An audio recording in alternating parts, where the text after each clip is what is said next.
ગ્રામ પંચાયતની ચૂંટણીનું બ્યુગલ ફૂંકાઈ ચૂક્યું છે। ગુજરાતના ગામે ગામ લોકો મત આપશે અને પોતાના ગામના સરપંચની પસંદગી કરશે અને એવામાં ગ્રામજનોની સમસ્યા જાણવા ટીવી9ની ટીમ સાબરકાંઠાના હિંમતનગરના સૌગઢ ગામમાં પહોંચી।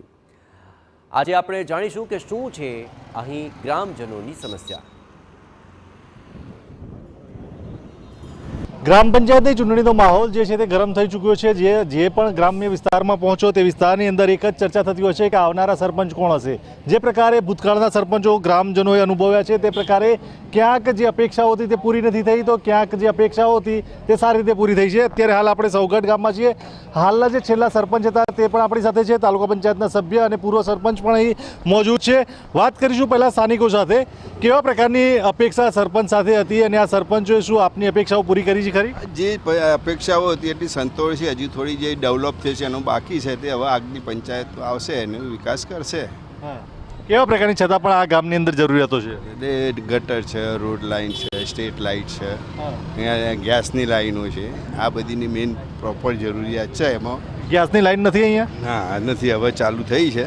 એના પાછળ અમે બહુ મહેનત કરી છે અને હવે આ લાવી તો દીધી છે, ચાલુ કરી। અત્યાર સુધી પાણીની લાઈન, ગટરની લાઈન માટે સાંભળતા છો, પરંતુ આ ગામની ઈચ્છા છે કે નવા સરપંચ ગેસની લાઈન આપે। આપ પણ બાલ્કનીમાં ઊભા છો, શું કહેશો? ઉપરથી જોઈને શું કહેશો? શું માંગણી છે? બસ ગેસની લાઈન આવે, ગેસની લાઈન આવે ગામમાં। હા, બુઓ પાડ એક મોડલ ગામ તરીકે અમારે વિકસાવવું છે।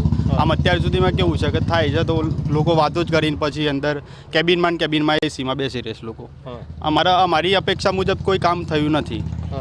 હું અહીંયા આંબેડકરનગર વિસ્તારનો વ્યક્તિ છું, તો અમારે એક તો પ્લોટોનો પ્રશ્ન હતો, એ આજ દિન સુધી કોઈને સોલ્વ કર્યો નથી, એટલે અમારી એટલી અપેક્ષા છે। પ્રાથમિક સુવિધાઓ બાબતે શું કહેશો?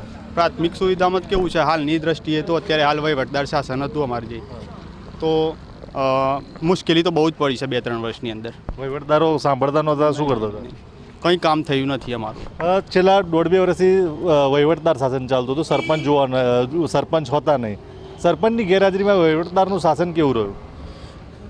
હાલ અહીંયા નવો જે ડેવલપ વિસ્તાર થયો છે અહીંયા નવો, એના અંદર રોડ, રસ્તા, પાણીની બધી વસ્તુની તકલીફ જ છે અહીંયા।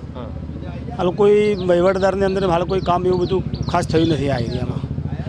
એવી આશા રહે કે નવો ડેવલપ જે વિસ્તાર છે એમાં રસ્તાઓ બને, કચરાઓમાં ટ્રેક્ટર ટાઈમસર આવે અને લોકોને બીજી બી પાણીની જે તકલીફો પડે છે એ દૂર થાય। એમાં ગ્રાન્ટની એક તો અછત છે, અહીંયા 15માં નાણાં પણ સિવાય બીજી કોઈ ગ્રાન્ટ આવતી નથી સૌગઢ ગામમાં। આપણે ધારાસભ્યશ્રી, સંસદ સભ્યશ્રીની ગ્રાન્ટો એટીવીટીની બહુ ઓછી આવે છે। તાલુકા પંચાયતના સદસ્યની ગ્રાન્ટ આવે, જિલ્લા પંચાયતની થોડી આવે, બાકી અમારે 15માં નાણાં પંચનાથી 10 લાખ રૂપિયા વર્ષના હોય એમાં અમારે કામ કરવાનું હોય। જે પ્રકારે અત્યારે હાલ આપણે લોકોને સાંભળ્યા, લોકોનું કહેવું છે કેટલીક અપેક્ષાઓ પૂરી થતી હોય, કેટલીક નથી થતી, એ બાબતે શું તમે પોતાની જાતને કેટલા માર્ક્સ આપશો? હવે બીજું એવું છે કે જે પ્લોટોની વાત છે બરાબર, તો એ વખતે અમારે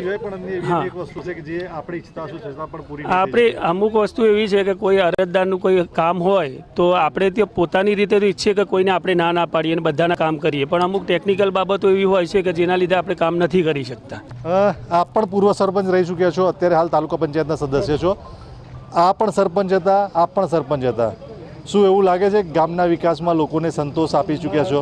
મારું તો એક જ કહેવાનું છે, ગામની અંદર અનુસૂચિત જાતિ હોય કે ભાઈ આપણા મુસ્લિમ એરિયા હોય કે એની એરિયા હોય, દરેક વિસ્તારમાં મારાથી જે બન્યું છે એ મેં કામ કર્યું છે। મફત પ્લોટો મેં આપેલા છે, 80-90 પ્લોટો બાકી રહેતા હતા, એ ફાઇલોએ બનાવી છે મેં, બરાબર। પછી વહીવટદાર શાસન આવી ગયું અને બીજા નંબરમાં તાલુકા પંચાયત મિટિંગમાં સરકારી કાયદા મુજબ એ ફાયદો પડી રહી છે।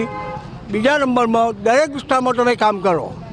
વહીવટદાર તો આવતા જ નહોતા, બહુ ઓછો સમય। તલાટી મેડમ મંગળવારે શુક્રવારે આવતા હતા, બરાબર। એ બી અમારા ગામના, અમે બીજા કોઈ કામમાં તો એમને રૂકાવટ કરી નથી, પણ ગામના વિકાસના કામમાં બી એ લોકોએ 3 વર્ષથી સહકાર નથી આપ્યો।